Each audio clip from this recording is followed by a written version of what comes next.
Alright, YouTube, it's me, David Harry, your favourite YouTuber and vlogger. So in this video, I'm going to be doing my first vlogging test with the Hero 11 and the Rode VideoMicro II.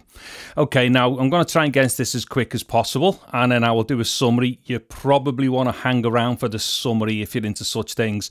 Anyway, there'll be some chapters so you can skip through this. They may not have meaningful titles, but there'll be chapters nonetheless. Also, the audio in this video is exactly as it was recorded. So what I'm doing right now is balanced against the audio that I done on the setup here. So more importantly with that is the setup here, you're hearing it's exactly as it was recorded. So no like regaining or leveling in post or anything like that.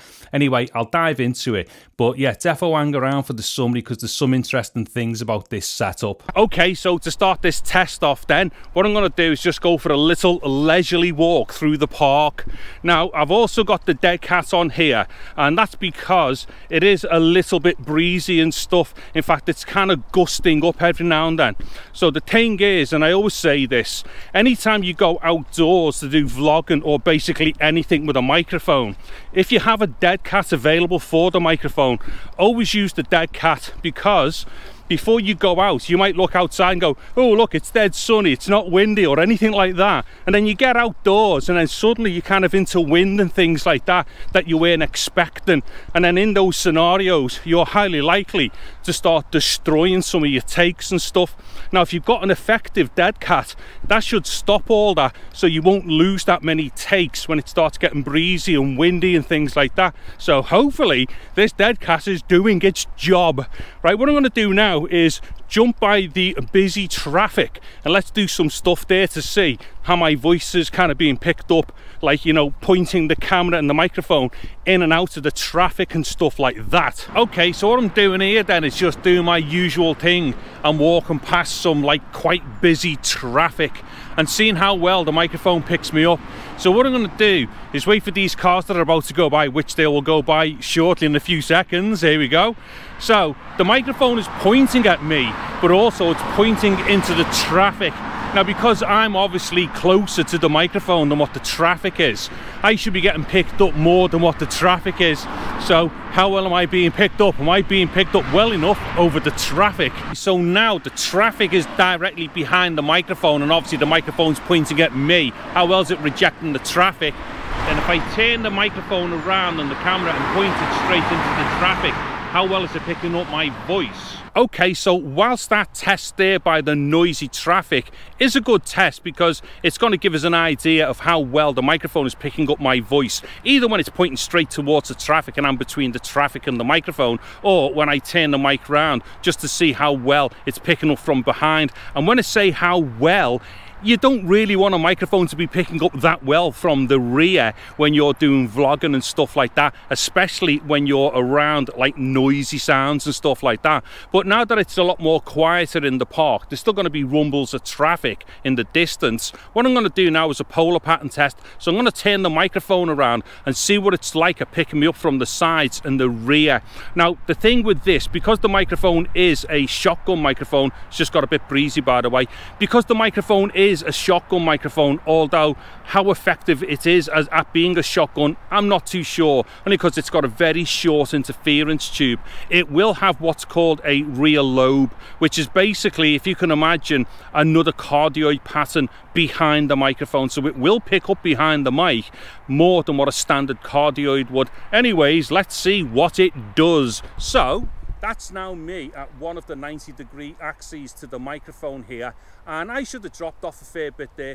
Maybe the tone might have changed a little bit, although you will find variations in tonal changes to be different between, like, you know, your cardioid supers and shotguns and stuff like that. Now I'm talking directly behind this microphone, and I might be actually getting picked up quite well here, because it does have what I explained before is that rear lobe characteristic, which is once again something that is just a bit similar to having another cardioid pattern behind the microphone, although it's not as obviously as sensitive as what it is at the front. And then that is the other 90-degree axis there as well, and that should sound fairly much the same as the other 90-degree axis. And under normal conditions this would be like slightly louder than the rear pickup if it was a standard cardioid, but because it is a shotgun microphone, you know, these things are slightly different, and I'm back around to the front obviously right now, should be louder again. Anyways, that turning the mic around stuff and all the rest of it should give you a really good idea of what the pickup pattern is like off the microphone. Now, although this test is primarily to give us a good idea of how well the Micro 2 works with the Hero 11, and it is primarily an audio test, I do want to test a couple of things here with the actual Hero 11. So what I'm going to do is just go traipsing under some tree cover here. So it's going to start getting a bit darker, so let's just see how well the Hero 11 is dealing with like this shade that I'm about to walk into and stuff. And don't forget, I've got this in fully automatic as well, and what we're going to do here is get a good idea of what the Hero 11 is going to do when it is fully automatic. Because as I always keep saying when I do these things about vlogging and stuff, it's all well and good being like, you know, a great cinematographer or videographer or whatnot, or maybe a photographer, but you know, when you're out and about vlogging and you're going in and out of different lighting conditions and stuff like that, you really cannot be going like, you know, fully manual with any type of camera, because you're just gonna have to keep stopping and starting in order to, like, you know, redo your, like, you know, your basic exposure settings and stuff like that. So you do have to go fully automatic, and that's the reason why I do like to test certain things, like going into shaded areas with any particular camera. And because obviously this is the latest Hero camera, I definitely need to know exactly what I can and I can't do with this thing, as far as leaving it in fully auto and going in and out of, like, you know, bright conditions into dark conditions, and seeing how well the Hero 11 actually like does its exposure in these conditions. I mean, it might be the case that it does the exposure okay for the general picture, but how well does it pick me up in the middle of the frame and stuff? Am I being exposed, and was I being exposed properly in that shadowed area? Actually, on that point, let me just quickly get over here.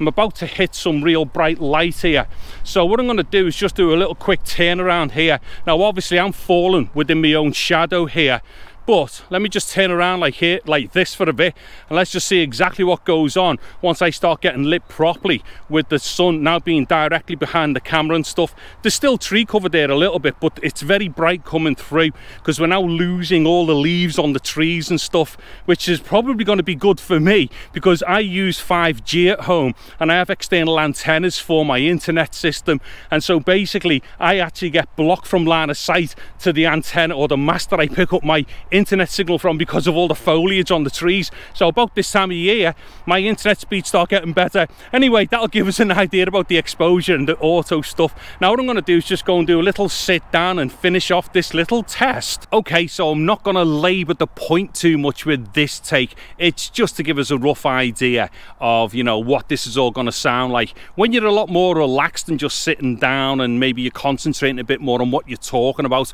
Not that I am right now, because I'm just doing stuff off the cuff, but a lot of people will know what they want to do when they go out vlogging, and a lot of people do prefer to be sat down, maybe even put like a GoPro on a small little mount, like a tripod on a table and stuff like that, which mine most certainly can do because I use one of those Ulanzi grips which has got the built-in little tripod system on it. So a lot of people do that because it's a lot more relaxing and you can kind of concentrate a bit more on what you're doing rather than like walking around and like trying to concentrate and keeping the camera steady. And although the GoPros are fantastic for their stabilization, that stuff can go a bit weird as well, depending upon the amount of light you've got and how you've set your exposure controls and all that type of stuff. Anyways, and nonetheless, this will have given us a really good idea on what this was like, just being all sat down and relaxed in the park, just chilling out. Now what I'm going to do is go back in, have a quick listen to what I've done and do a quick summary. Okay, so to an end summary then, and there are a few points that I want to go through here. Don't know how long it's going to take me, but I will just be as long as I'm going to be. Now, first of all, I'm going to front load this with the plus points. This setup sounds very impressive, and when you consider its size and all the rest of it, and the, you know, its portability like aspect and all that stuff, it is extremely impressive. So the matching up of the Micro 2 to the Hero 11 is a really good combination overall. However, that comes at the expense of a few things which I will get to shortly. Now, the level that you've just heard in that video weirdly hovers around the 14 LUFS mark for YouTube. So basically, there's no messing around with that audio. So if you kind of go back into the video and put stats for nerds on, you're going to see it hovering around the optimal like loudness level and stuff for YouTube. Now, that is not by design, because don't forget here, we're talking about a microphone which is being kind of like automatically gained by the camera. So it just happens to be the combination of the microphone's output and what the camera is doing its gaining to. And I just had this in its like, you know, normal position, so none of the boosted modes or anything like that. And that combination just happens to come up with something which is like as close to 100% for loudness for YouTube, which is really cool. Now, the sound sounded really full and stuff, and a lot of people are going to think, yay, that's great, that, because it sounds a lot more richer and stuff by comparison to other small microphones. Dare I say it's going to sound a lot richer, or maybe not a lot, but it's going to sound a bit more richer sounding compared to the Micro 1, which I will be doing a video about this and this soon anyway, so we'll get a good idea of that.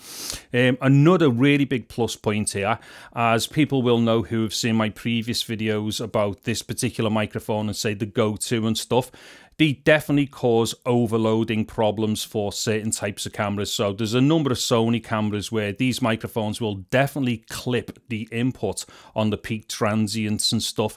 However, with the GoPros, and this works for either the media mod or the 3.5mm jack adapter, because I'm using the 3.5mm jack adapter here, but the 3.5mm jack adapter thing and also the media mods, they use the exact same audio chipset in them. So what's going on here is whatever these loud peak voltages are that are coming out of the Micro 2 are not so loud as to disturb the input too much for, like, you know, the GoPros. So that is absolutely fantastic on the part of the GoPros, that they can handle the peak voltages coming out of these microphones.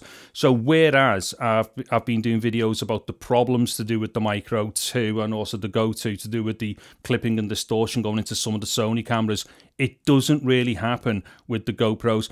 It probably would happen after a point, maybe, if you exceed too much. But for the best part, I've got a loud voice, and I was by traffic as well during parts of that video. No problems at all as far as I'm concerned. Now, overall, it is very impressive, right? But let me get to some of the other points here, which you have to kind of balance up. Now, this overall sound, where it sounds like, you know, quite rich and stuff like that, that comes at the expense of a couple of other things. So two things here. There was a couple of takes there that I'd fluffed up, and I tripped up on one of the takes as I was walking through the bushes and stuff. But yeah, a couple of the takes that I'd done there had a bit more wind going on, and it wasn't very windy there. Now, when the breeze did pick up, I could definitely hear a rumbling going on in the audio. I'm listening on headphones and stuff when I monitor for my editing. Now, also, there was a very slight rumble in a part of the video just there as well. You're unlikely to hear any of that stuff if you're listening on, say, like, you know, a smartphone or a tablet or even a laptop. You're not going to hear that stuff unless you've got, like, you know, headphones on and stuff like that, or unless you're listening on proper monitor speakers and things like that. Now, I'm going to surmise here that part of that low-end rumble is because of the extended bass end within the frequency response of the microphone, by comparison to, say, something like the Micro, which doesn't have that lower reach into the bass end. And that's another reason why the Micro 1 is a really good microphone for vlogging, is because it doesn't really tend to pick up all those low-end rumbly things that could be going on around you, such as, like, you know, low-end traffic sound for the start, and also the low-end stuff that comes through with, like, you know, wind and breezes and stuff like that. However, this definitely does pick up a bit more of it. Now, it could be just that it's down to the bass extension of the capsule, or it could even be the dead cat system. I'm not entirely sure at this point. I'm going to have to do a bit more testing very specifically for things like that. But nonetheless, it is there. So yeah, that more impressive type sound definitely does come at the expense of something else. Now, on top of that as well, there's something really odd going on with its polar pattern as well. I don't know if you'd have noticed there. Maybe jump back to it, you know, after you've listened to this and have another listen to it. But when I was doing that turn test, one side of the mic was way louder than the other side of the microphone. Now, sometimes you might get something like that going, which is very slightly a little bit wobbly between one side to another during, like, you know, a pattern test. But that was massive. Okay, so that to me, that's pretty bad. Also, the rear lobe characteristics of this microphone are very, very loud, should we say. You know, they're very pronounced. So as you could hear, when I turned it around and was speaking to the back of the microphone, you could really hear me loads, and the level actually increased from one of the sides when I went round to the rear. So the level went up quite substantially, or enough for it to be noticeable. Now, the reason why this isn't such a good thing, although, you know, you do have to expect these types of responses from something which is essentially a super or a shotgun, where it won't help you is when you're in certain noisy surroundings, maybe around a lot of other people, but definitely by the traffic and stuff like that. You will definitely have heard me at the front and the back of the mic because I'm quite loud. But, you know, if you're somebody with a more reasonably sane voice than I've got as far as its level is concerned, you will definitely be competing with a lot more pickup from the rear of this microphone compared to something like, hold on, I've just picked up the wrong thing, the Micro One. Let's see, I've got 1 minute left there. Let's see if I can round this up. Yeah, I'll definitely get more into that when I do the direct comparison with the Micro One, but from memory, the Micro One does not have that type of pickup on the rear, and it is nowhere as uneven going through its travel around its arc as well for the pickup pattern and stuff. Sorry about that, I just had to clear some space off my SD card. It was definitely going to run out. Yeah, so like I say, there are some negative points there which you have to seriously take on board, especially for a vlogging setup. But like I say, I will kind of delve a bit more into that, you know, a bit more detail in some of the more focused videos, especially going against the Micro One. Also as well, handling noise, definitely not as good as some of the other options, and I don't think it's as good as the Micro One. This is from memory at the moment, but that ladder shock mount on the Micro One is definitely better than this shock mount. This shock mount here is going to transmit a lot more stuff to the mic body than what that ladder does on the Micro One. That's a definite given. This one is far too sturdy. It's really solid. Yeah, what it is, I'm trying not to be so negative here at the end, because here's the thing. In fact, let me just try and sum this up a bit easier now. Would I recommend this microphone for the Hero 11?